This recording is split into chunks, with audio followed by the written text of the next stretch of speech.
अब आप जाने लाल बहादुर शास्त्री को किसने मरवाया, सुभाष चंद्र बोस की सुपारी किसने ली थी।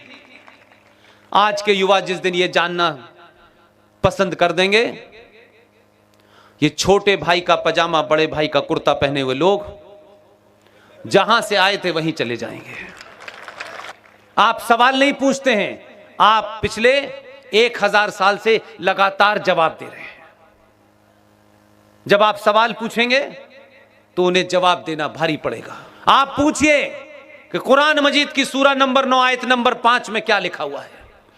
भरी महफिल में पूछिए, यहां भी इस सभा में कोई मुसलमान हो तो मुझे बताए कि सूरा नंबर 9 आयत नंबर 5 में क्या लिखा हुआ है जो कुरान शरीफ की आयत है।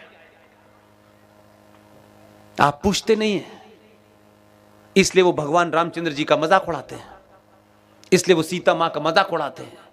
आप मजाक मत उड़ाइए, आप शालीनता के साथ पूछिए, तो या तो वो भाग जाएंगे या वो समझ जाएंगे कि इन्होंने कुरान पढ़ लिया है। और जिस दिन आप कुरान पढ़ लेंगे तो मक्का का रास्ता ये हवाई जहाज से तय कर लेंगे। इसलिए बीमारी को बीमारी मानिए।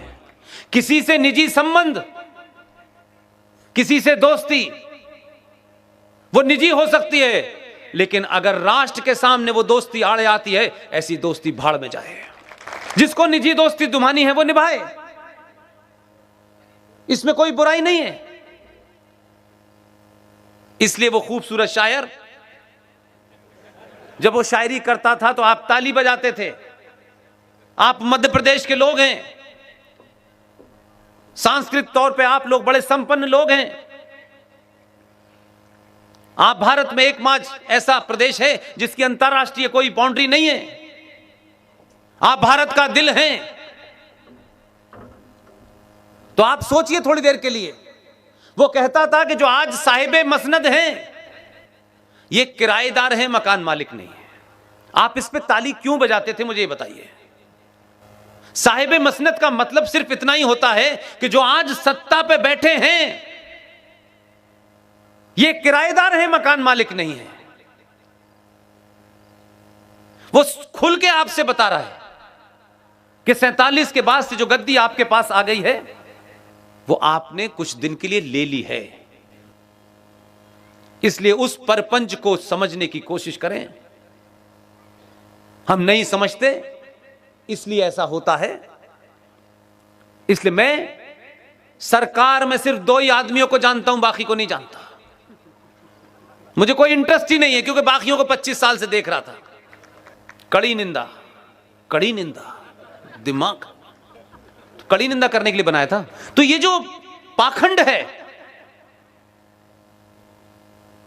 ये 2 के आने से बंद हो गया है। वो कड़ी निंदा नहीं करता,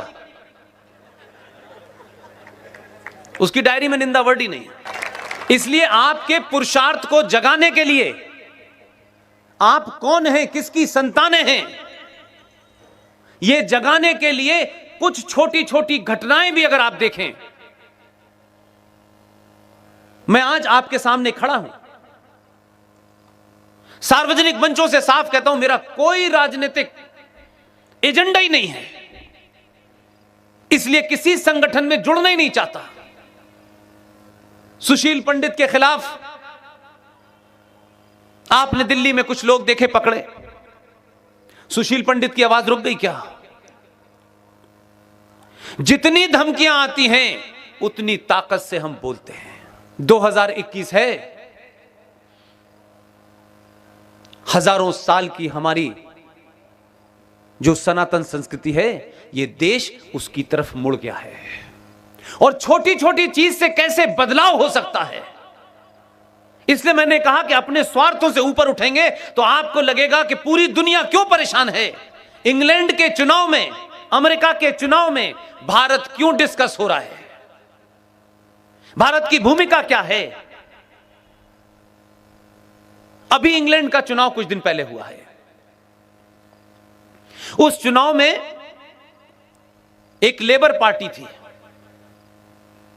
सूडान, नाइजीरिया, इथोपिया, वहां का मुसलमान जो इंग्लैंड में रह रहा है, पाकिस्तान का मुसलमान, भारत का मुसलमान, बांग्लादेश का मुसलमान, उन सब ने मिलकर, आप जरा उनका एजेंडा देखिए। हमारे यहां तो अभी डिबेट करेंगे तो अभी लोगों के 50 तर्क हो जाएंगे, अपने स्वार्थ हो जाएंगे, क्योंकि मैं फला पार्टी से मुझे टिकट मिला है, इसलिए इस स्वार्थ में मैं सच बात नहीं कहूंगा। मुझे सेकुलर रहना है, मुझे अपने पार्टी हाई कमांड की चिंता करनी है। पार्टी हाई कमांड राष्ट्र से बड़ी नहीं हो सकती। दुनिया भर के मुसलमानों ने इंग्लैंड के चुनाव में लेबर पार्टी पे दबाव डाला, लेबर पार्टी पे दबाव बनाया, कहा कि आप अपने पार्टी के मैनिफेस्टो में शामिल करें और यह रेजोल्यूशन पास करें कि जब आप जीत जाएं तो यूनाइटेड नेशन की जो सिक्योरिटी काउंसिल है, यूएनओ की जो सबसे सुप्रीम बॉडी है, जो पावरफुल बॉडी है, उसे सिक्योरिटी काउंसिल कहते हैं, जिसे सुरक्षा परिषद के नाम से जाना जाता है। विश्व के 5 देश उसके परमानेंट मेंबर हैं, उनको वीटो पावर होती है। एक भी मुल्क वीटो पावर करेगा कि यह काम नहीं हो सकता तो वो सब पे लागू होती है। इथोपिया का और सूडान का मुसलमान जहां 2 वक्त खाने के लिए नहीं है,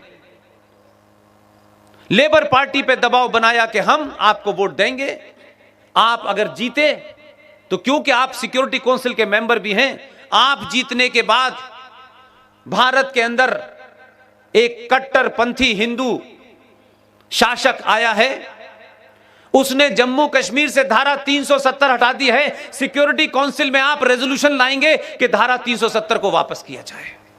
यह लेबर पार्टी ने रेजोल्यूशन पास किया। आपको शायद इस बात की जानकारी नहीं होगी। यह बात अलग है कि वहां आपके देश के जितने भी लोग थे, उन्होंने पूरी ताकत से लेबर पार्टी को हरा दिया, बोरिस जॉनसन को जिता दिया। इसलिए आप जब सिर्फ भारत के नुक्ते नजर से देखते हैं तो आपको लगता है ये नहीं हुआ, वो नहीं हुआ। और खासतौर से मां और बहनों से भी एक बात कहना चाहता हूं,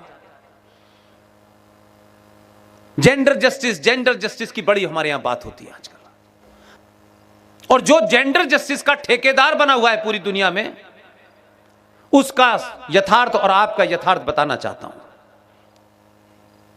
इसलिए जब आपको लगता है कि जो कुछ वेस्ट में हो रहा है वही सबसे अच्छा है, तो यकीन मानिए इसका मतलब है कि आप अपने बारे में कम जानते हैं। अभी अभी अमेरिका में चुनाव हुआ है, हमारे यहां हो जाता तो हमारी जो नई जनरेशन है वो बिना पढ़े, बिना सोचे समझे इस एजेंडे को लेकर चल देती है। यूएस में इलेक्शन हो रहा था, उस इलेक्शन में भारतीयों ने वहां अपने आप को एक्स्ट्रा ऑर्डिनरी आइडियोलॉजिकल पॉइंट से आपने बहुत सारे काम किए। नहीं साहब, हम डेमोक्रेट को वोट देंगे, हम रिपब्लिकन को नहीं देंगे, ये ट्रंप ऐसा है, ये वैसे बोलता है, ये इसको बात करने की तमीज नहीं है। आपने राष्ट्रपति चुना या कोई एक्टर चुना है? यही सेम बात भारत में हो रही थी। तो वेस्ट भारत के लोगों को बताता है कि वुमेन लिबरेशन का मतलब क्या है। जिसने महिलाओं को पूरी दुनिया में एक कमोडिटी बना दिया है, उसको कैसे कैसे बेचा जा सकता है, उसके कपड़ों को कैसे बेचा जा सकता है, उसके शरीर को कैसे बेचा जा सकता है, वो देश भारत को बता रहा है कि वुमेन लिबरेशन क्या होती है। लेकिन भारत में कोई बुद्धिजीवी यह बात नहीं कह रहा कि हमें तो 70 साल हुए हैं, झूठी और मक्कारी भरी फ्रॉड की आजादी हमको मिली है, ट्रांसफर ऑफ पावर हुई है। लेकिन उनके यहां तो 244 साल हो गए अमेरिका को आजाद हुए। बहुत मॉडर्न है। 244 साल में एक बार भी अमेरिका का राष्ट्रपति एक महिला नहीं बनी। भारत जैसे देश में 16 साल तक एक महिला प्रधानमंत्री रही, देश की राष्ट्रपति एक महिला रही, सुप्रीम कोर्ट में 3-3 जजें रही, हाई कोर्ट की जज रही। और जिन्हें अपने हिंदू होने पे शक है हिंदू होने पे कुंठा है, सनातनी होने पे कुंठा है। पूरे इस्लामिक वर्ल्ड में महिला कभी शासक नहीं बनी। मुसलमान, जिस कश्मीर में लोग निजामे मुस्तफा चाहते थे, वहां भी एक हिंदू पार्टी के कंधे पे मुसलमान औरत पहली बार मुख्यमंत्री बनी। यह हमारी संस्कृति का प्रकोप है, यह हमारी संस्कृति का इन्फ्लुएंस है कि इस्लामिक रिपब्लिक ऑफ पाकिस्तान, जिस इस्लाम के अंदर औरत का दर्जा माशाल्लाह कमाल है, औरत की पोजीशन उनके कुरानिक पॉइंट ऑफ व्यू से कह रहा हूं, अगर कहीं गवाही देनी पड़ी और एक मर्द की गवाही हो और उसके काउंटर करने के लिए किसी महिला को जाना पड़े, तो 2 महिलाओं की गवाही एक पुरुष के बराबर होती है। इस्लाम में इतनी बराबरी है। उस देश में प्रधानमंत्री बेनजीर भुट्टो बनी इसलिए कि हमारे संस्कार हैं उस जमीन में।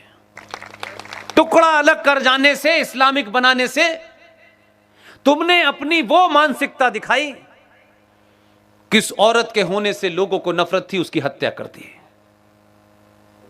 बांग्लादेश में, क्योंकि हमारी जमीन का हिस्सा है, वही संस्कृति है, वही संस्कार हैं, 2-2 बार इस्लामिक देशों में एक प्रधानमंत्री एक मुसलमान बनी। श्रीलंका में बनी, सऊदी अरब में बनी कभी। वहां तो अभी अभी चंद साल पहले दुनिया की अर्थव्यवस्था के दबाव में पहली बार महिलाओं को कहा कि आप नकाब हटा करके फुटबॉल का मैच देख सकती हैं। तो पहली छूट मिली है 1400 साल के बाद कि महिला फुटबॉल का मैच देख सकती है बगैर नकाब के। फिर दूसरी छूट दी है उन्होंने कि नकाब हटा करके गाड़ी चला सकती है, ड्राइविंग लाइसेंस मिला है। वो 1400 साल में रह रहे हैं।